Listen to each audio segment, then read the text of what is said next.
Let's talk about the middle class of tight ends in Dynasty right now. The relatively few tight ends that actually matter. So what does mattering look like? What does that mean? Tight ends that matter in terms of Gronk and Jimmy Graham most recently, and Kelsey actually most recently. Players who are relatively consistent flex players. Players that compete for the wide receiver and the running back spot if you have an extra flex position in your league, which most leagues have at least one. Travis Kelsey and Mark Andrews are the only two tight ends who really fit into that conversation.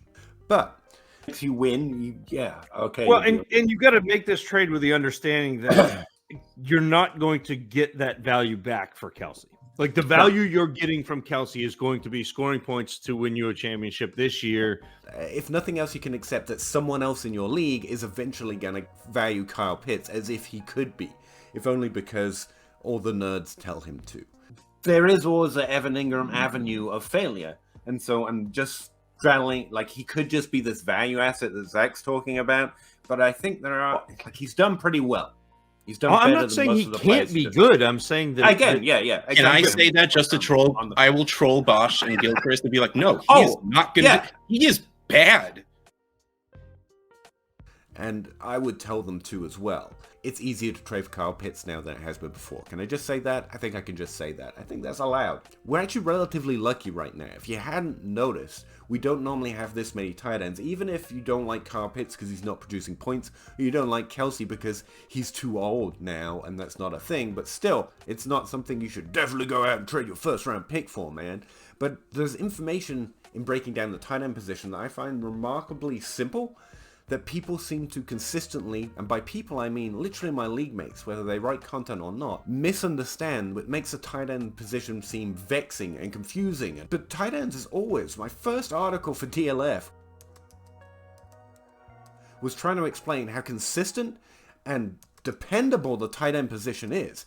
It's the easiest position in Dynasty. Like, bar none. I don't play IDP. Maybe there's an easier one in IDP, but I doubt it. Tight end is remarkably consistent and reliable in the things that it does. You just have to accept what it does in fantasy. So let's break down the tight end position from a high level point of view, just to get a bird's eye view of what the tight end position does in a random season. Who breaks out, or how many players break out into that positional rank, how many players repeat, as in they finish that high the year before, and then how many players return. The top 5 tight ends repeat at a relatively high rate, even compared to the top 12 for running back and wide receivers, 49% of the time. Returning players, tight ends in the top 5 actually return at a relatively low rate. Only 16% of the top 5 return, as in they have been the top 5 tight end before, and now they're returning to be a top 5 tight end after at least one season of not being. Tight ends also break out at a fairly low rate. Now the rates here are relatively similar, but if you're looking at a random season, a player finishes inside the top 5 for the first time less often, which again tells you we're on a very bird's eye level here. You can't nail that to the 2023 season, expect exactly this is gonna happen. Write it down. But it just gives you an understanding of what the position does in a random year. So we should expect tight ends to return relatively rarely, players to break out relatively less often, and we should expect players to repeat the previous season's overall position finish at a higher rate. On the bird's eye level, it works, and 2022 is a great example of it. So was 21, so last year the return rate was insanely high. But Rob Gronkowski returned to the top 5 last year, and we had an insane 60% of the top 5 tight ends last year were players that had been in the top 5 before and returned inside the top 5. So if you were just thinking 2022 is a random season, you would have been disappointed by who you drafted using those general metrics.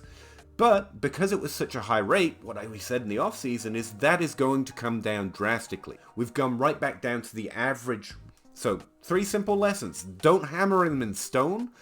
I just understand them broadly, and not even the percentages matter. Specifically, but you can rewind. The most common breakout year for a tight end is their second year. Tight ends break out into the top 5 for the first time 28% of the time. So of all the players that ever broke out inside the top 5, since 2003, 28% of them did it in their second year. Like Pat Freiermuth. Wait. I can say this name right. Like Pat Freiermuth, this year. That's normal. That's expected. It's his second season. Kyle Pitts also could have finished inside the top 5 for the first time, except he already did it last year. He's one of those very few. So was Evan Ingram. Just saying. Third year, about 15% of all breakouts inside the top 5 that have ever happened in a player's third career year. We're looking for interesting things about the breakout rate of tight end. There are basically 3. 1, hardly any do it in year 1. And also, interestingly, while those who break out in year 1, like Kyle Pitts, like Evan Ingram,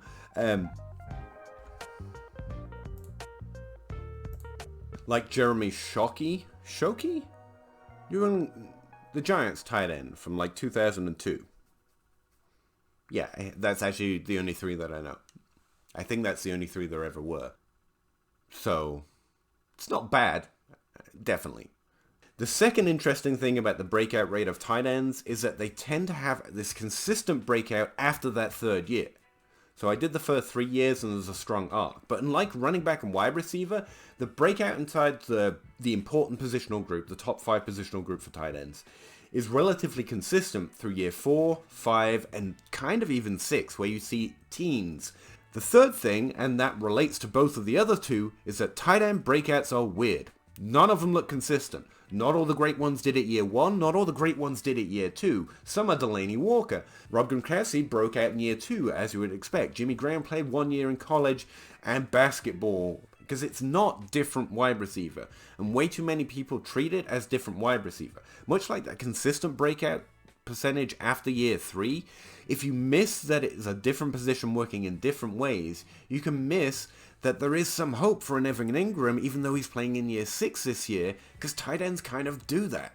They're weird. For players that were drafted after 2001, because those are the players I have all the seasons for, there are 20 players who have at least 4 or more top 12 seasons at the tight end position. Wide receiver, there are 18 players who had at least 4 seasons finishing inside the top 12. Running back, it's slightly less again, about 16 players through the same time period. Now, the interesting thing is that wide receiver and running back, the max number of seasons inside the top 12 for any player was 9 at wide receiver and 8 at running back. Again, to go back to the tight end position, 15 and 12. It's interesting that you'll get more seasons out of a decent tight end over the course of his career. He also play slightly longer and retire at an older age and produce the vast majority of their fantasy relevant seasons right over the crest of the threshold when dynasty players get scared.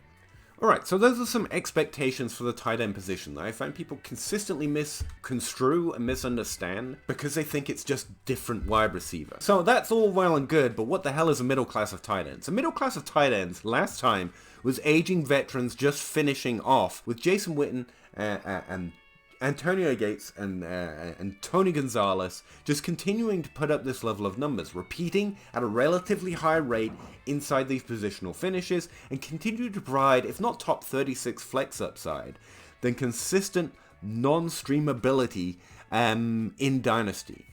Here's the thing, the tight end position is easy in redraft, if you just understand the expectations. You can stream tight end, unless you're playing Dynasty.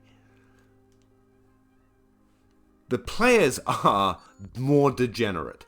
Every time you go to the waiver wire to pick up the 4th tight end on some team no one ever talks about, he's already rostered. And he hasn't just been rostered, he's been rostered since his rookie draft. Never make absolutes. Streaming tight end in Dynasty is much more difficult than it is in redraft. So what that does is mean that the middle class of tight ends, the Antonio Gates and the Jason Wittens, yeah, I don't have to believe they're Travis Kelce or they're Mark Andrews or they're Rob Gronkowski or they're even Antonio Gates for that matter. But it is better to roster them in Dynasty than redraft. That's not positional advantage, but it is roster advantage. Yeah, I like that one. Roster advantage. So right now, in 2022, I think there are 2 players who are really interesting in this middle class. Honestly, 3. Evan Ingram, I'm saying it. A 6-year breakout, a return back into the top 5, all about it. That's it. That's weird as hell. He's got Trevor Lawrence. If he can stay on that depth chart, I'm all about it. That seems just weird enough to be real. Pat Freiermuth, and this is not going to be another Pat Freiermuth but we're going to do another Pat Fairmouth video at some point. But Pat Fairmouth escalated his Whopper, his weighted opportunity rating, his target share weighted by his air yards this year, stopped being overly touchdown dependent like he was last year, and in fact suffering significant touchdown anti-regression in that he's averaging 300 yards per touchdown right now, which is still too high, by the way, but escalated the number of targets he's getting per game. The team is in a terrible situation. It does not have his quarterback situation figured out like Evan Ingram's got going on his corner. But he's also the only breakout tight end this year inside the top 5. He's the only sophomore tight end who hasn't disappointed you yet. Just going to point that out. Pat Fairmouth has just been there, like, he's never disappointed you. Why are you keeping him in the friend zone? He's a good guy. He just wants to score you fantasy points. The other one is Greg DeLuch. He's the most interesting rookie tight end. He's not finishing inside the top 5 right now, and he also just had another good game, so people might forget. No, Greg DeLuch just had a bad game and disappointed a lot of people, and he's got a lot of touchdown regression build-up. He's a rookie tight end averaging over 16% target share, I think, but ignore the numbers. Albert O! He had a pretty decent rookie year, but I was not entirely sold on this terrible offense, which apparently Russell Wilson is bad now. Greg DeLuch not only elevated up the depth chart, he took on a larger role than Albert O had last year, and has produced more points.